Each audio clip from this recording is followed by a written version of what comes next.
Bismillahirrahmanirrahim. Alhamdulillahirabbil alamin. Wassalatu wassalam ala Rasulillah wa ala alihi wa ashabihi wa mawala wa la hawla wa la quwwata illa billah, amma ba'd. Kaum muslimin wal muslimat, para jamaah yang semoga senantiasa dirahmati Allah. Pertama-tama marilah kita senantiasa bersyukur kepada Allah Azza wa Jalla atas segala kenikmatan yang Allah berikan kepada kita di kesempatan yang berbahagia ini, sehingga Allah kembali mempertemukan kita dan mengumpulkan kita di dalam majelis yang mulia ini, melanjutkan kembali kajian kita dari tafsir Al-Quranul Karim. Dan sekarang kita masuk ke dalam tafsir surat Al-Kafirun. Betul? Al-Humazah. Oh iya dah. Salah anu saya. Iya. Salah ngambil batas. Iya, Al-Humazah betul. Ini tafsir dari surat Al-Humazah.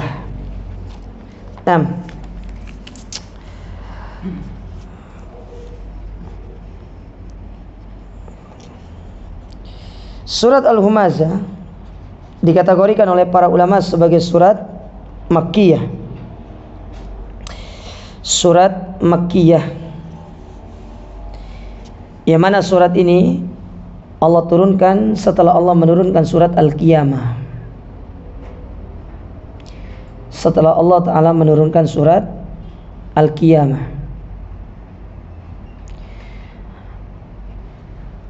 Al-Humazah itu sendiri artinya mengumpat, ya, mencela. Nanti akan disampaikan apa bedanya Humazah dengan Lumazah. Kedua arti ini sama-sama artinya mencela, mencaci maki, membuli, tetapi ada perbedaannya. Nah, surat Al-Humazah ini, kata para ulama, disebut juga dengan surat Al-Hutamah.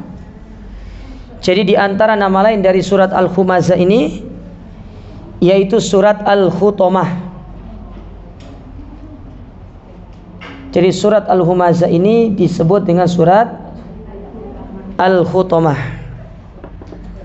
Apa surat apa ibu-ibu? Ya, ujuk rame dewi loh ya. Nanti ustadznya baper loh. Ustadz tidak didengerin.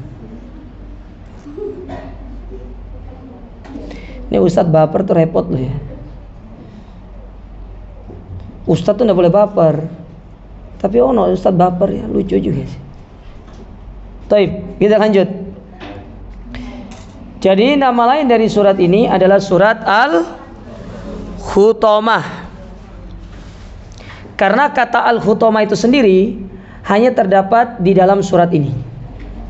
Coba jangan cari kata Al-Hutamah dalam surat yang lain, tidak ada. Hanya terdapat dalam surat ini, dan itu terdapat dalam dua ayat. Ayat yang keempat dan ayat yang kelima. Maka surat ini dinamakan dengan surat Al-Hutamah. Taib. Sekarang kita baca surat ini. Setelah itu kita membaca tafsirnya. A'udzubillahi minasyaitonirrajim. Bismillahirrahmanirrahim. Wailul likulli humazatil lumazah alladzi jama'a malan wa 'addada yahsabu anna malahu akhlada kalla la yunbadanna fil khutamah wa ma adraka mal hutamah narullahil muqadah allati tattali'u 'alal af'idah innaha 'alaihim mu'sadah fi amadim mumaddadah. Taib. Dikatakan di sini, wailul likulli humazah.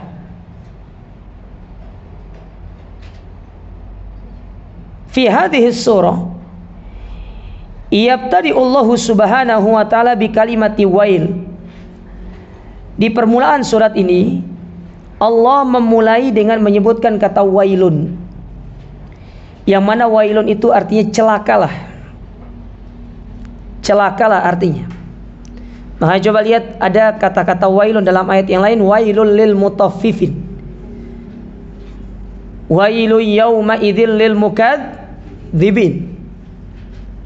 Apa makna wailun itu? Wahia kalimatun wahia kalimatu wa'idin. Wailun itu adalah satu kata yang menunjukkan sebuah ancaman. Jadi ketika Allah memulai ayat tersebut dengan wail, itu sebuah ancaman. Ya. Sebuah ancaman. Ai annaha tadullu ala subuti wa'idin liman ittasafa bi hadhihi sifah.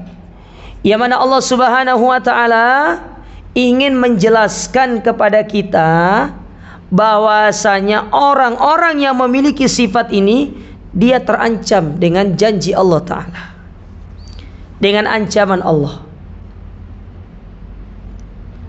Apa sifatnya di situ? Humaza, lumaza. Ya. Humaza dan lumaza. Sampai seterusnya. Jadi bukan hanya dua sifat itu, tapi sifat yang nomor ayat kedua, ya, kemudian yang lainnya. Ya. Ada pula yang mengartikan wailun itu ismun liwadin fi jahannam, yaitu satu nama dari sebuah lembah yang terdapat di dalam neraka jahanam.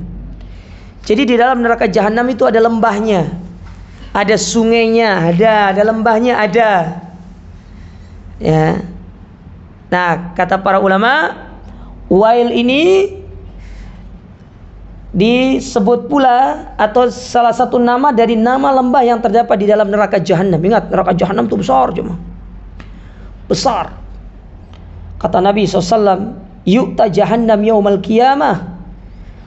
Jahannam didatangkan di hari kiamat dan dia diikat dengan 70.000 rantai. Dan setiap rantai dipegang oleh 70.000 malaikat. Jadi satu rantai dipegang 70.000, berarti 70.000 rantai dipegang oleh 70.000 kali 70.000. Berapa berarti jumlah malaikatnya? Ayo. Cepat. Berapa? Tak terhingga. Tinggal kalikan. Berapa? 4,9 miliar. Kok lama gitu loh. Biasa ibu-ibu tuh ngitung uang cepat itu. Uang ya. Ini dulu uang. Lupa saya.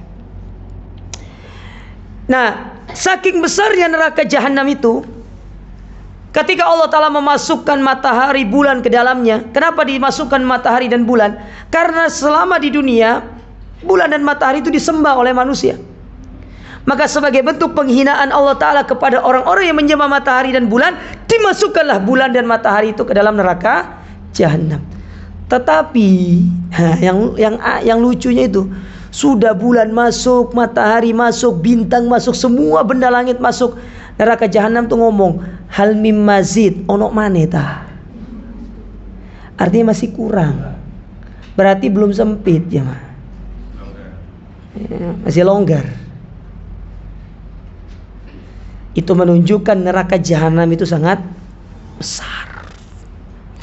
Makanya jangan coba-coba masuk neraka jahanam. Kita ini apa sih dibandingkan matahari yang besar itu?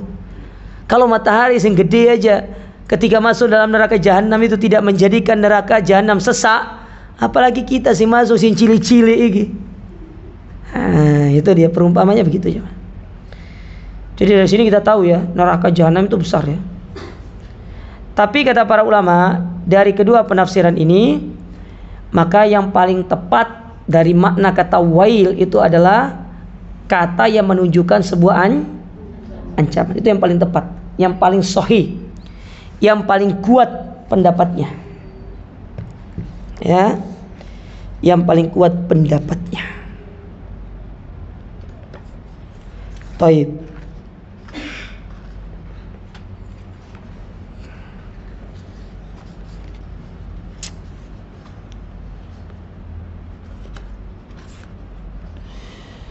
Kita lanjutkan. Kemudian Allah Subhanahu wa taala menyebutkan di situ juga likulli humazatil lumazah, yaitu celakalah bagi setiap orang yang suka humazah dan lumazah. Kata para ulama, kullun min siyagil umum.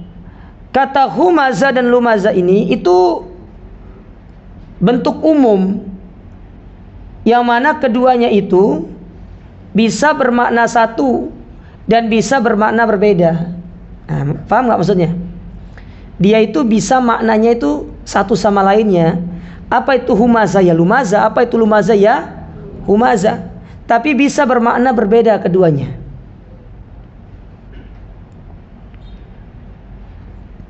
Innahuma lafdhani li ma'na wahid. Sesungguhnya kedua kata ini adalah kata yang menunjukkan makna yang satu, yakni annal humazata huwal lumazah. Bahwasanya humazah itu sama dengan lumazah. Wa qala ba'duhum, tetapi sebagian di antara para ulama mengatakan bal likulli wahidin minhuma makna ghairil maknal akhar. Tetapi salah satu atau keduanya itu memiliki makna yang berbeda-beda. Nah, terus gimana Ustaz? Ya, jadi gini. Jadi kedua kata ini itu kalau disebutkan secara berbarengan maknanya beda.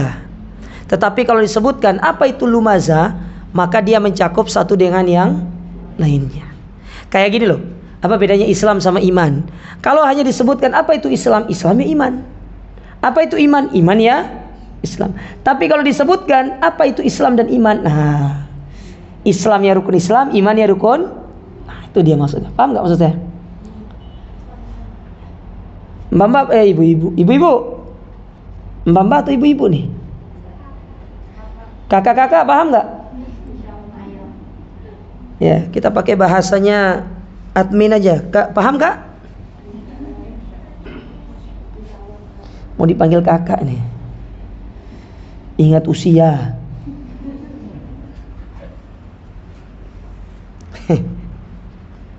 Lanjut.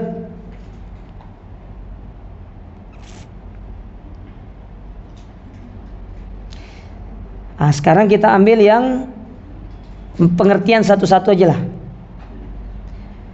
Kata Syekh Muhammad bin Shalih Al-Utsaimin, was-sahih fi hadhil ayat, maka yang benar dari dalam ayat ini adalah likulli humazatin lumazah ain anna bainahuma farqon. Keduanya itu berbeda. Apa bedanya? Al-humazah bil fi'li wal lumazah bil qawli.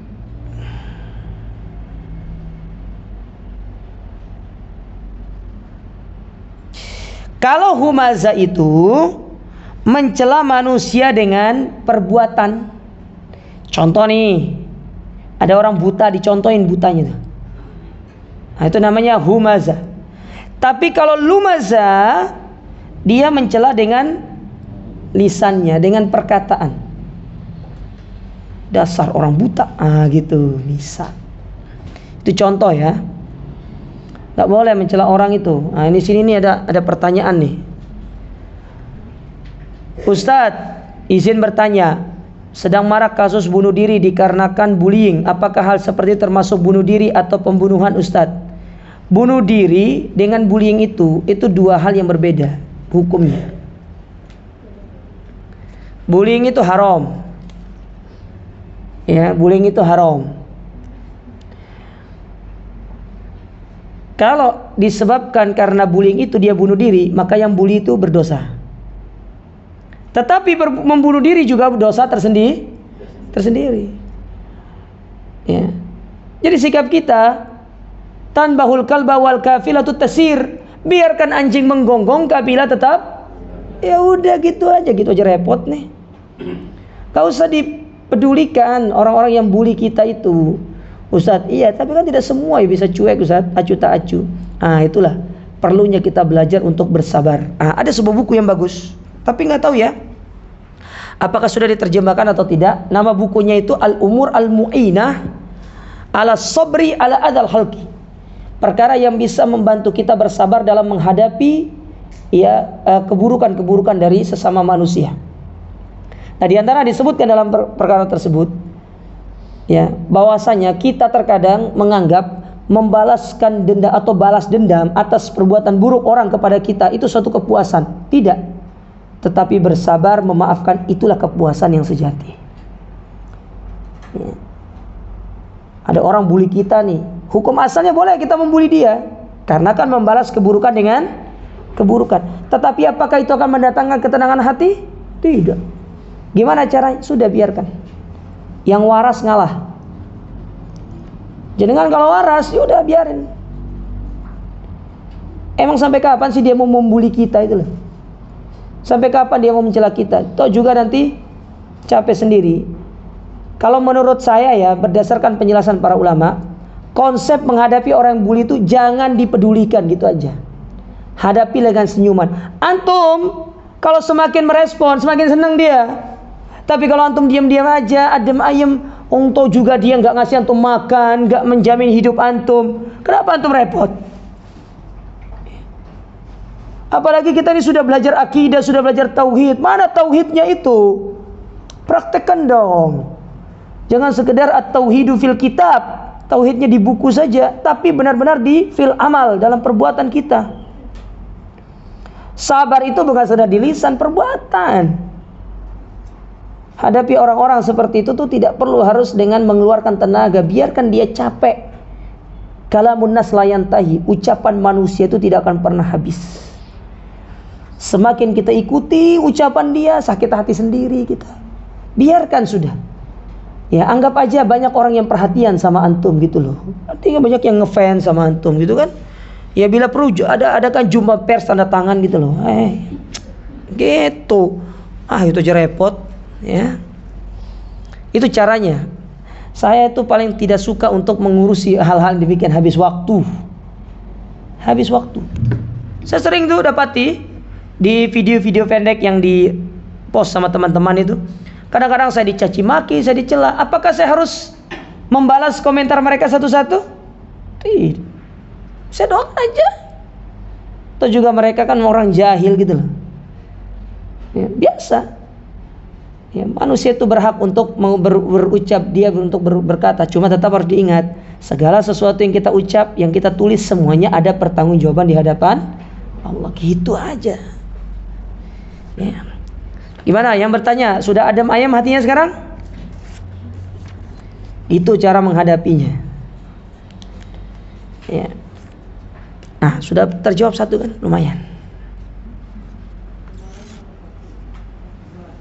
Kenapa?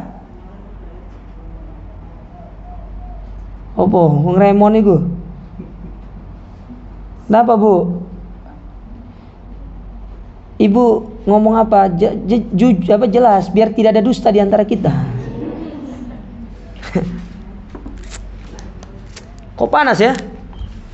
Kayaknya belum minum paracetamol ini ya, matahari ya. Aslinya nyala nggak sih?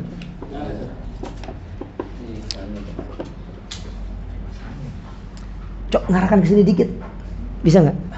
Biar saya juga kena gitu. Kalau saya tetap panas, emosi saya nanti nih.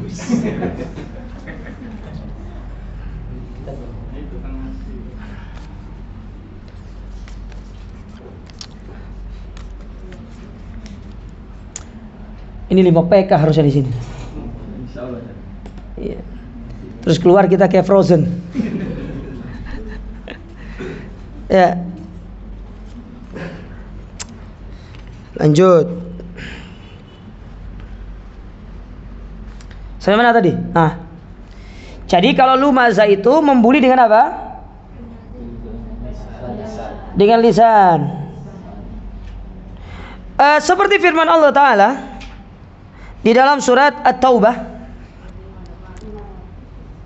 Hah? Kau tahu? Oh iya sih, sudah anu ya. Oh iya sudah. Ternyata hebat ibu-ibu nih. Bapak-bapaknya tidak bergeming sedikit pun. Berarti bapak-bapaknya nggak nyatat ya. Ya. Dalam surat At-Taubah ayat yang ke-58, Allah Subhanahu wa taala berfirman di situ, "Wa minhum man yalmizuka fis shadaqat." Dan di antara mereka ada yang mencelamu tentang pembagian sedekah atau zakat. Fa in u'tu minha radu. Kalau mereka diberi, mereka ridha. Wa illam yu'tau minha idahum yaskhatun. Tapi kalau mereka tidak diberi, tiba-tiba mereka marah.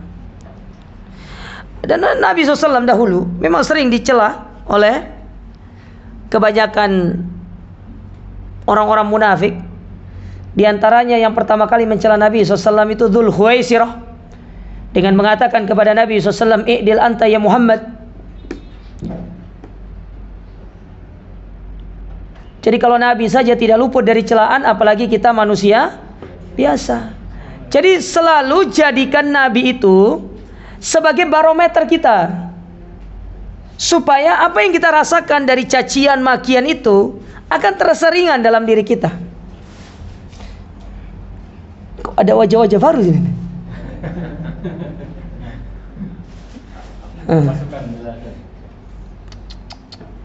Kapan futsal?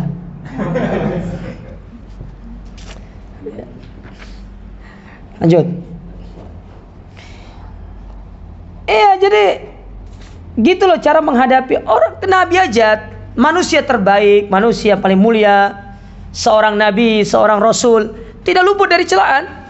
Apalagi kita manusia biasa. Siapa kita? Kita ini manusia biasa yang selalu berbuat dosa, yang selalu berbuat salah, tidak luput dari yang namanya celaan dan cacian. Ya.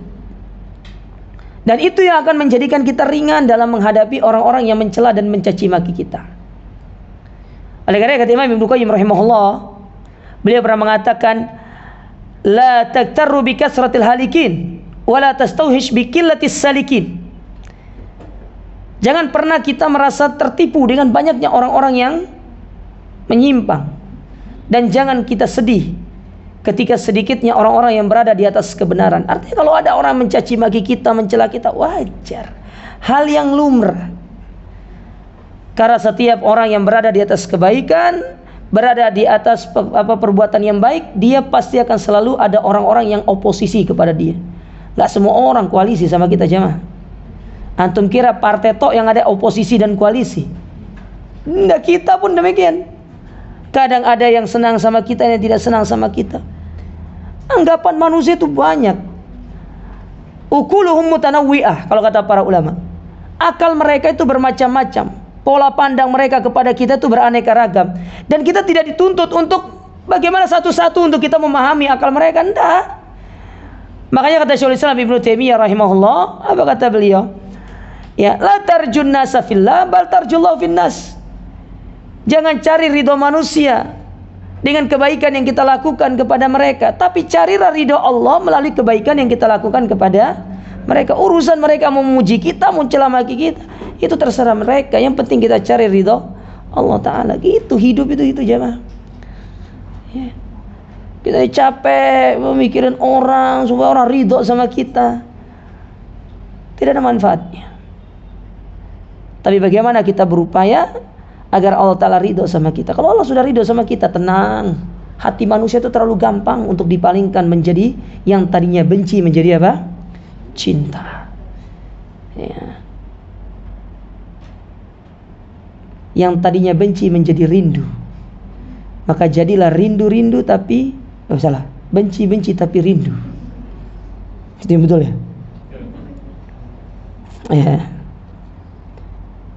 Nah, jadi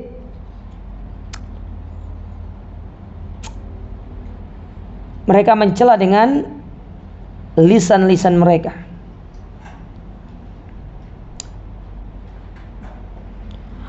Falhamsu, adapun yang dimaksud dengan al-hamz bil fi'il yaitu mencela dengan perbuatan, yakni annahu yaskharu minan nasi bi fi'lihi, yaitu dia mengejek orang lain dengan perbuatannya.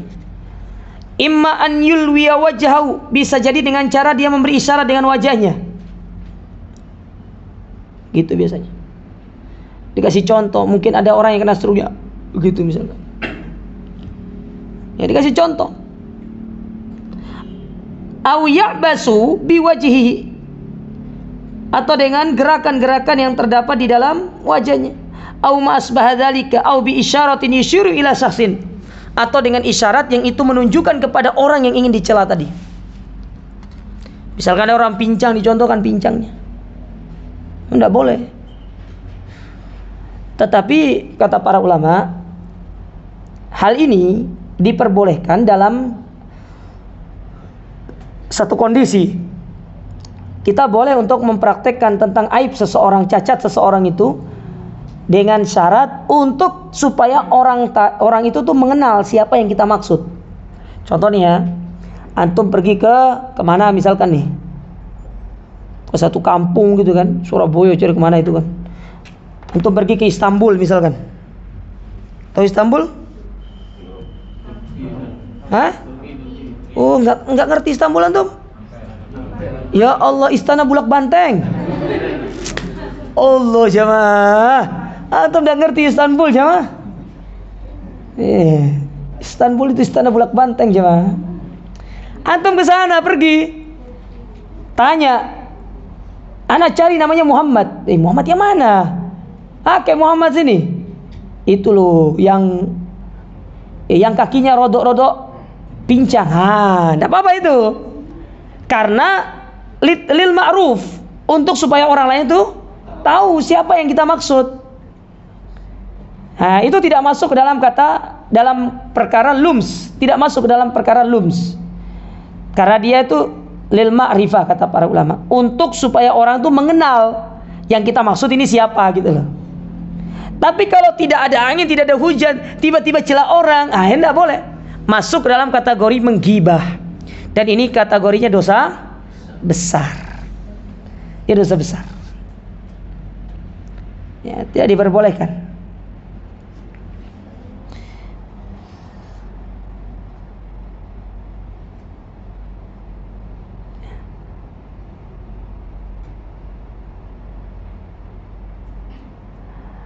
Maka kata Syekh di sini, wal iyadu billah, masygubun bi aibil bashar imma bi fi'lihi wa huwal hammaz wa imma bi qawli wa huwal lammaz.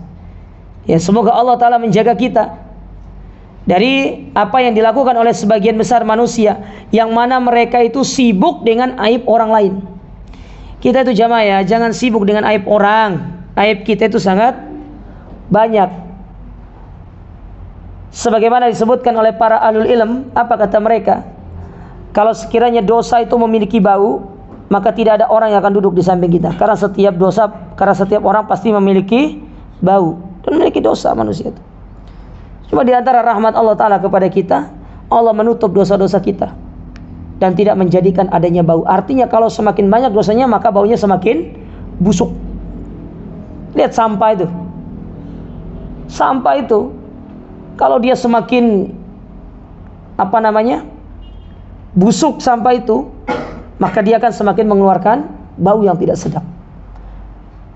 Tapi kalau sampahnya biasa-biasa saja, dia baunya mungkin ya sekedarnya saja. Tapi kalau sudah semakin busuk, udah lama, bahkan sampai, mohon maaf nih, banyak ulatnya, itu sudah mengeluarkan bau yang tidak baik. Nah, begitu pula dosa. Dosa itu kalau semakin banyak akan mengeluarkan bau yang sangat busuk. Tapi di antara rahmat Allah Ta'ala, Allah tutup dosa kita jauh. Maka jangan kita membuka aib kita itu dengan kita membongkar aib saudara kita. Karena Nabi SAW pernah bersabda, man satara musliman satarahullahu fid dunya wal akhirah. Barang siapa yang mendapati aib dari saudaranya, lalu dia menyimpan aib tersebut, dia menutupinya, maka Allah Ta'ala akan menutupi aibnya di dunia dan di akhirat. Allah balas dia di dua tempat, dunia dan akhirat. Makanya itu para jamaah sekalian, yang semoga senantiasa dirahmati Allah, perhatikan masalah ini, bahwasanya Allah mencela atau mengancam orang-orang yang hamas dan lemas, orang yang suka mencela dengan perbuatan dan suka mencela dengan lisannya. Ya. Taib, ini golongan yang pertama yang Allah Subhanahu wa taala janjikan azab yang pedih kepada mereka. Ya, janjikan azab yang sangat pedih kepada mereka. Taib, ayat yang kedua. Allah mengatakan, alladzi jama'a malan wa addada. Golongan yang tercela berikutnya adalah orang-orang yang mengumpulkan harta dan menghitung-hitungnya. Kata Syekh Muhammad bin Shalih Al-Utsaimin, hadhihi aidan min awsafihi al-qabiha jima'un manna'. Jamma'un manna'un. Ini juga termasuk sifat yang tercela, yaitu sifat jamma' manna'. Jamma' itu apa istilahnya? Jamma' itu mengumpulkan, tetapi dia itu lebih ke arah tamak, mengumpulkan harta. Manna' sudah tamak, nggak mau ngasih. Pelit. Oh, bahasanya pelit, medit, kikir, bakhil, apalagi yang paling tinggi? Di atasnya bakhil, kikir, apa lagi? Pokok itulah. Sudah dia itu tamak, saking tamak dia itu mengumpulkan harta, sampai-sampai dia mengorbankan ibadahnya. Ya ikhwan, kita berapa sih kita dapat dari kita mengorbankan sholat kita itu dibandingkan dengan apa yang Allah berikan sama kita? Lihat ya, ketika seorang itu, lihat cara Allah Ta'ala membinasakan kita. Ketika seorang itu dia tamak dengan urusan dunia, sementara dia lupa tangan yang dia pakai bekerja, kaki yang dia pakai bekerja, pikiran, otak, ya, ilmu yang dia pakai bekerja, itu semua merupakan pemberian Allah Ta'ala. Gimana cara Allah Ta'ala menjadikan dia hina? Akhirnya harta itu habis lantaran karena dia sakit. Allah sakitkan dia, habis. Jadi bekerja hanya untuk mengumpulkan uang supaya membayar kesehatan, ya.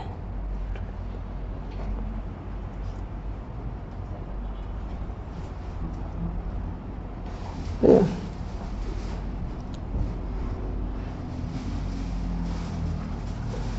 Bayangkan dia meninggalkan ibadah, meninggalkan sholatnya, meninggalkan ibadah. Kalau bulan Ramadan, tinggalkan puasa Ramadannya. Ketika disuruh mengeluarkan harta, dia tidak mau mengeluarkan. Dia lupa bahwasanya pundi-pundi harta yang dia kumpulkan itu, dia gunakan apa yang menjadi pemberian Allah Ta'ala kepadanya, tangannya, kakinya. Bayangkan kalau Allah cabut saja nikmat satu aja dari kita, ya, nikmat sehat, dong hancur kita itu, tidak bisa ngapa-ngapain. Subhanallah, ada cerita, ya, di Jeddah kalau nggak salah, ada orang punya 8 syukoh. Syukoh itu apartemen, tapi apartemennya itu bukan yang kayak antum lihat di sini. Jadi dia itu syukoh yang apartemen yang rendah di sana, itu kadang disewa sama orang-orang Indonesia. Antum kalau biasa lihat vlog-vlognya orang Indonesia yang tinggal di Saudi itu namanya syukoh namanya. Jadi kayak flat, model flat gitu loh. Ya, kayak model flat gitu disewa. Dia punya 8. Habis 8-nya dijual. Hanya untuk berobat dan tidak sembuh-sembuh. Tidak sembuh-sembuh dia. Lihat bagaimana Allah Ta'ala mencabut satu nikmat kepada dia. Itu baru satu yang Allah cabut. Gimana kalau Allah cabut banyak nikmat? Kakinya nggak bisa jalan, tangannya nggak bisa bergerak, stroke aja lah. Stroke setahun, entek semua hartanya. Nah, kita jangan kikir, jangan bakhil jadi orang itu. Jangan kita tamak gitu loh. Waktu ibadah, di balik ibadah yang kita lakukan itu, dunia akan dimudahkan sama Allah Ta'ala. Kita tuh harus lebih takut sama Allah Ta'ala daripada takut kepada manusia. Ya kan, ibadah tidak seberapa lamanya. Paling yang lama itu sholat Jumat. Sholat 5 waktu coba, berapa menit? Maksimal 10 menit, 15 menit lah sama antum zikir. Kalau antum tambah dengan sholat sunnah rawatibnya segala macam, mungkin taruh ada 20 menit. 20 menit antum luangkan waktu antum, ya. Itu jauh lebih berharga daripada antum korbankan 20 menit tetapi nanti usia antum, kemudian hari-hari antum dipenuhi dengan rasa penyesalan karena Allah cabut dari antum nikmat yang luar biasa.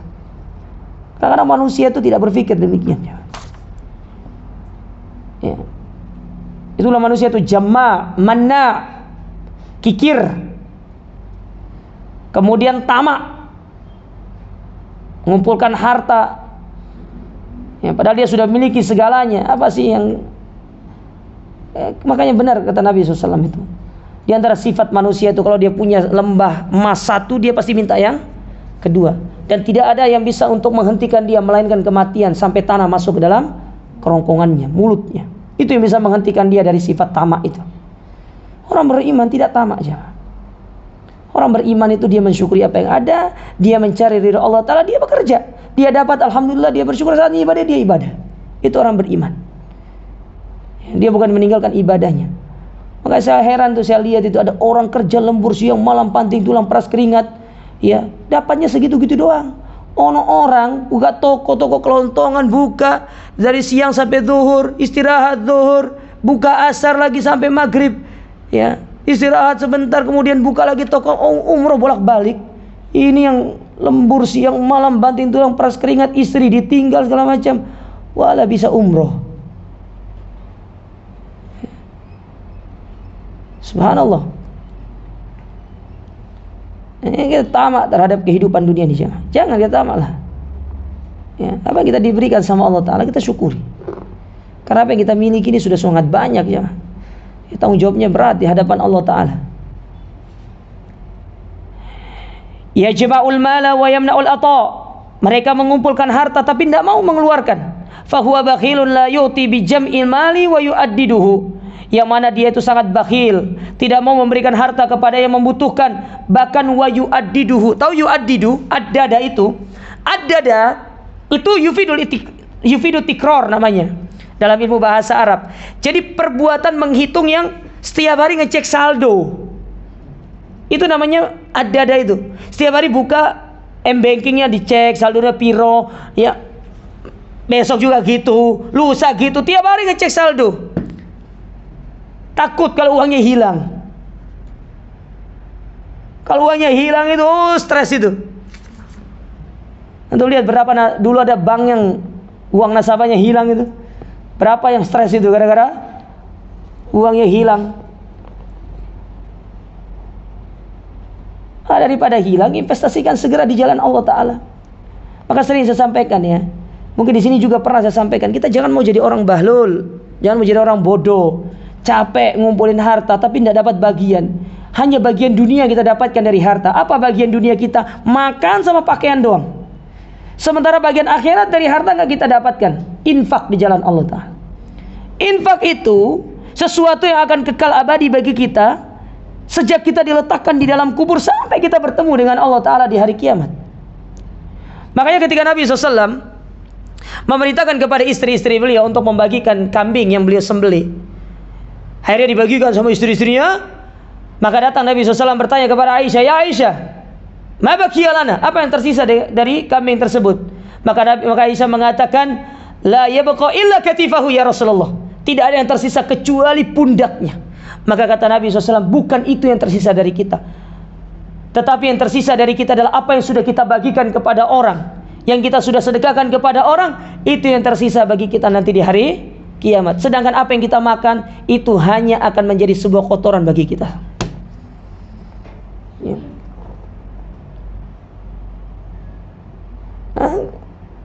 Saya sering sampaikan, jangan jadi orang bodoh, jangan jadi orang bahlul. Ya.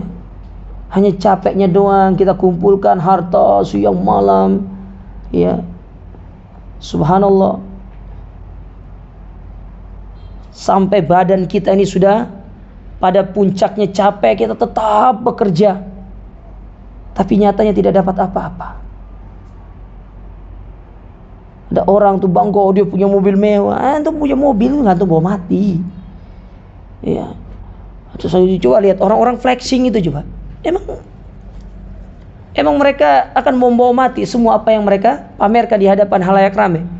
Lihat garasi saya adalah garasi yang termewah mungkin, karena harga garasinya saja yang ada di dalamnya itu bisa sampai 100 miliar. Ada mobil, ya mereknya RR misalkan, ya harganya 10 M, gitu kan. Antum ujung-ujungnya mati dibawa sama keranda, bukan dibawa sama Rolls Royce. Hatta antum punya Rolls Royce di garasi antum, cepat antum mati itu antum dibawa sama keranda kok. Yang bunyi itu wing wing wing wing itu. Iya.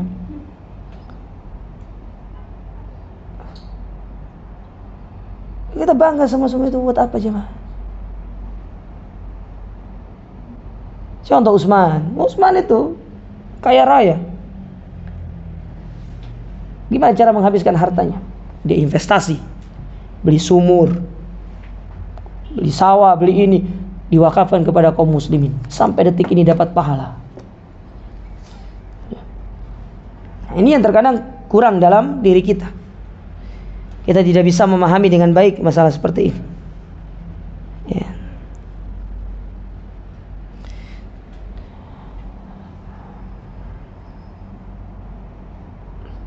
Kata saya di sini, wa addada yang dimaksud dengan addada wakil, makna at-taddid yakni al-ihsa, yakni li syaghafihi bil mali kulli marra yadhabu ila sunduq wa ya'uddu. Yang mana dia itu setiap hari pergi ke tempat dia simpan uang itu, dia ngitung-ngitung, takut kalau uangnya hilang, takut kalau dirhamnya hilang, takut kalau ini kemana uang saya nih, takut. Inilah contoh ta'isa abdud dinar wa dirham itu. Kita telah menjadi budak-budaknya dinar dan dirham itu. Khawatir, takut ya. Berarti Ustaz kita tidak boleh nabung? Bukan tidak boleh, silakan nabung. Cuma yang dilarang itu adalah ketika antum nabung kemudian menjadikan antum takut kehilangan yang antum miliki. Tetapi ambil bagian antum dari apa yang antum kumpulkan itu, ambil sedekah. Sampai Nabi SAW mengatakan apa? Man minkum atau man istata'a minkum an yakuna lahu min amalin khabi falyaf'al. Barang siapa di antara kalian yang mampu memiliki amalan tersembunyi. Para ulama ketika menyebutkan apa di antara contoh amalan tersembunyi, yaitu yatasaddaq, dia bersedekah bi shadaqatin ya la ta'lamu syai' atau la ta'lamu ghairuhu. Tidak ada yang mengetahui dari yang lainnya. Dia tok yang tahu, antara dia dengan Allah Ta'ala yang tahu dia bersedekah itu. Dia sembunyikan, dia tidak mau pamer sama orang. Bisa jadi dengan dia membeli kepada saudaranya tanpa dia tawar. Tapi ya banyak di antara kita juga tadinya tidak nawar kalau cerita sama orang. Oh tadi saya beli sama dia, tapi saya tidak nawar, saya sedekah lah. Berarti tidak tersembunyi jadinya itu. Mau cerita kok. Oh saya tidak nawar, saya sedekah sama dia. Tidak usah cerita. Kalau antum tidak nawar itu tidak usah cerita. Biar sudah. Allah Ta'ala yang tahu kok hati kita. Dihitung-hitung uangnya. Dia takut hilang. Ya. Dia takut hilang uangnya tersebut. Maka ini sifat yang sangat tercela yang Allah Subhanahu wa Ta'ala sebutkan dalam ayat ini. Lalu apa kata Allah di ayat berikutnya? Kenapa mereka menghitung-hitung uang itu? Allah katakan yahsabu annama lahu akhlada.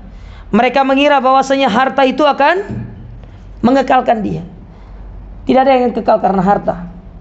Firaun, mana Firaun, mana Qarun, mana Namrud? Kemana mereka dengan segala harta duniawi yang mereka miliki, dengan kekuasaan yang mereka miliki? Semuanya sirna, hilang, ditelan masa, ditelan sama bumi, tinggal cerita. Makanya Allah Ta'ala katakan dalam Al-Quran, laqad kana fi qasasihim ibratun liulil albab.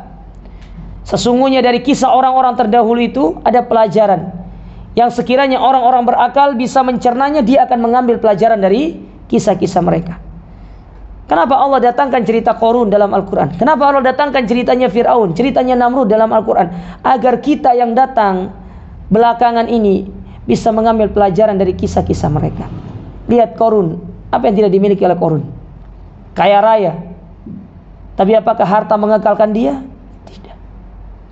Fir'aun, mana Fir'aun dengan tentaranya? Mana Namrud dengan kerajaannya? Semuanya sirna. Tetapi yang harum dan indah namanya, yaitu mereka-mereka yang bertakwa kepada Allah Ta'ala. Coba lihat Imam Al-Bukhari. Siapa yang tidak kenal Imam Al-Bukhari? Semua orang di seluruh penjuru dunia Dari setelah masa beliau sampai nanti di hari kiamat, semua akan kenal dengan Imam Bukhari. Padahal kita tidak pernah ketemu dengan Imam Bukhari, tapi nama beliau disebutkan. Kenapa demikian? Karena dia bertakwa kepada Allah. Dan Allah mengangkat derajatnya dengan ilmu. Maka setiap kita membaca hadis yang diriwayatkan Imam Bukhari, maka Imam Bukhari selalu mendapatkan pahala. Sama seperti Imam Nawawi, Riyadhus Shalihin, Arba'in An-Nawawiyah. Kita mempelajarinya. Hampir setiap masjid mempelajari Riyadhus Shalihin. Betapa banyak pahala dari Al-Imam An-Nawawi. Tapi kita tidak pernah ketemu dengan Imam Nawawi.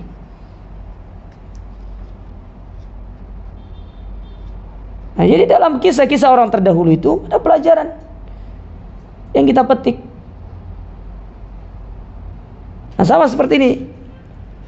Banyak orang mengira itu dengan harta kita akan kekal. Kita akan kekal, nama kita akan senantiasa ada di atas muka bumi. Tidak ada. Semua itu akan sirna, akan hilang dari lisan-lisan manusia. Tidak ada lagi akan membicarakan kita. Jadi kalau ingin mencari kekekalan di muka bumi ini, agar nama kita ini tetap disebutkan oleh manusia yang datang setelah kita, maka kata para ulama, tinggalkanlah kebaikan di atas muka bumi ini. Antum kalau ingin dikenal oleh orang, tinggalkan kebaikan. Karena dengan kebaikan itulah kita akan dikenal dan akan senantiasa disebut. Bahkan mereka akan mendoakan kita. Coba lihat para ulama kita yang mereka meninggalkan kebaikan melalui tulisan-tulisan mereka. Setiap kita membaca tulisan mereka, selalu kita mengatakan rahimahullah. Semoga Allah Ta'ala merahmati mereka.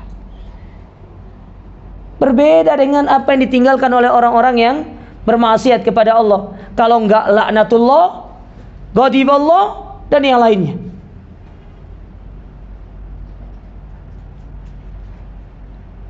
Laknat Allah kepada mereka, kemurkaan Allah kepada mereka. Karena mereka meninggalkan yang buruk. Tetapi ketika kita meninggalkan yang baik, maka nama-nama kita akan disebutkan dan didoakan dengan kebaikan pula. Ya, maka lakukan kebaikan jemaah. Besar kecil kebaikan itu jangan dipandang. Lakukan. Seraya kita meminta kepada Allah Ta'ala keutamaan dan pahala di sisinya. Jadi tidak ada orang yang kekal dengan hartanya. Tidak ada manusia yang kekal dengan hartanya. Semua orang itu akan sirna. Harta itu akan kita tinggalkan. Yang tersisa dari kita apa yang sudah kita sedekahkan, apa yang sudah kita infakkan, apa yang sudah kita berikan kepada saudara-saudara kita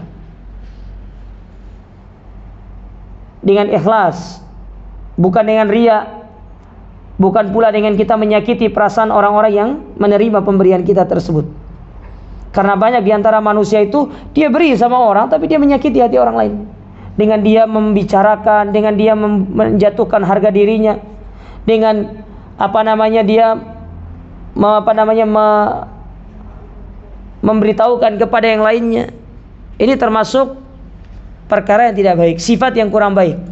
Anda memberi orang tapi Anda menyakiti hatinya.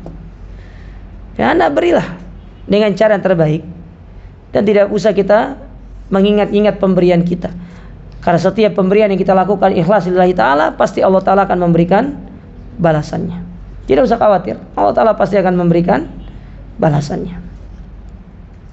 Taib. Nah, setelah Allah Ta'ala menyebutkan sifat yang diberikan ancaman oleh Allah Ta'ala ini, yang pertama tadi humaza dan lumaza. Kemudian yang kedua yaitu tentang jama'a mala wa addada, orang-orang yang tamak dalam masalah harta, mengumpulkan harta dan menghitung-hitungnya. Allah sebutkan di ayat yang keempat setelah itu tentang ancaman yang Allah berikan kepada mereka. Apa itu? Kalla la yumbadanna fil khutamah. Sekali-kali tidak, niscaya mereka itu akan dilemparkan ke dalam neraka khutamah. Ya. Dilemparkan ke dalam neraka khutamah. Perhatikan ayat itu para jamaah sekalian. Ayat tersebut diawali dengan, terutama pada kata layum badanna, itu ada lam, kemudian ada nun tasdid, yang mana kata para ulama itu namanya huruf taukid, yaitu untuk menunjukkan satu kepastian bahwasanya Allah itu pasti akan melempar mereka ke dalam neraka hutomah.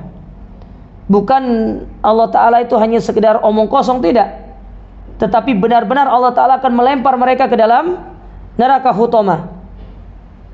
Seperti yang Allah tegaskan juga di dalam ayat yang lain dalam surat At-Tur, misalkan ayat yang ke-13 ya, pada surat At-Tur ayat yang ke-13, apa kata Allah Subhanahu wa taala? Yauma yud'auna ila nari jahannam da'ah. Ya.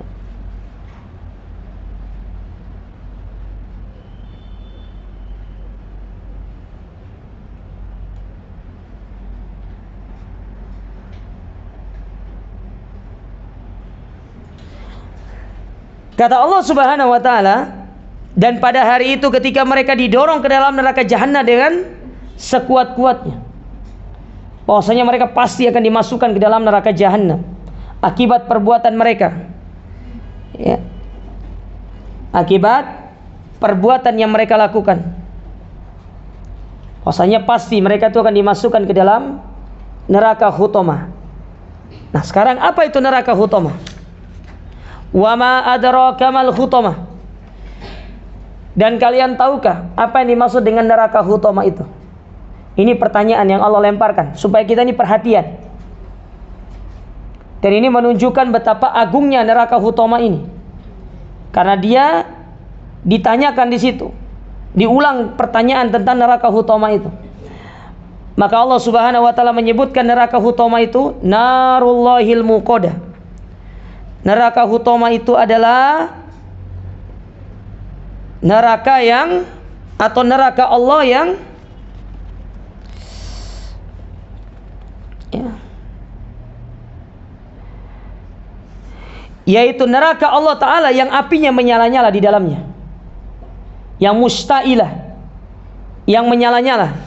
Dan kita tahu bahwasanya api neraka itu, jamaah, kata Nabi SAW, itu 70 kali lipat panasnya api di dunia.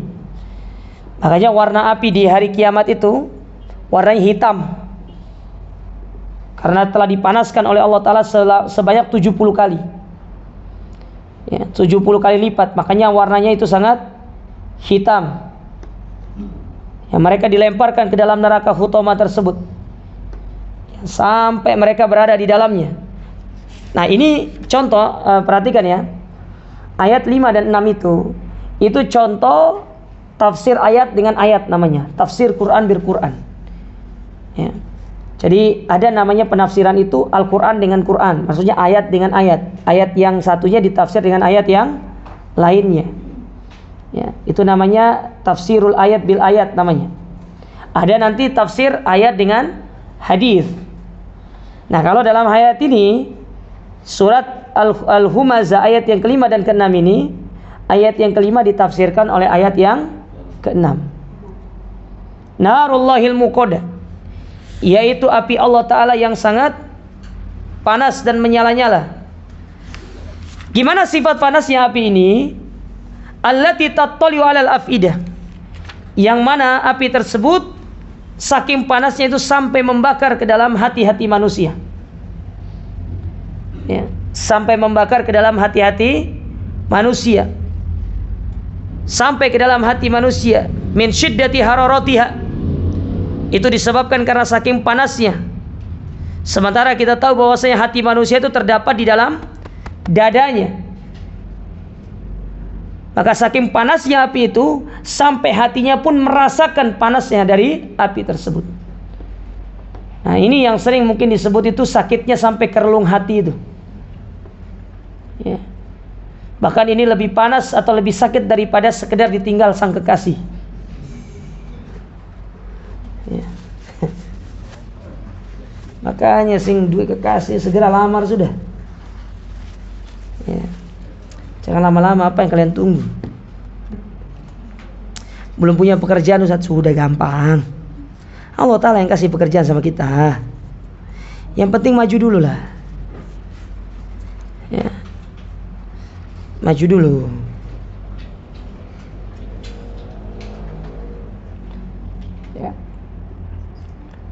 Jadi saking panasnya api ini sampai membakar ke hatinya.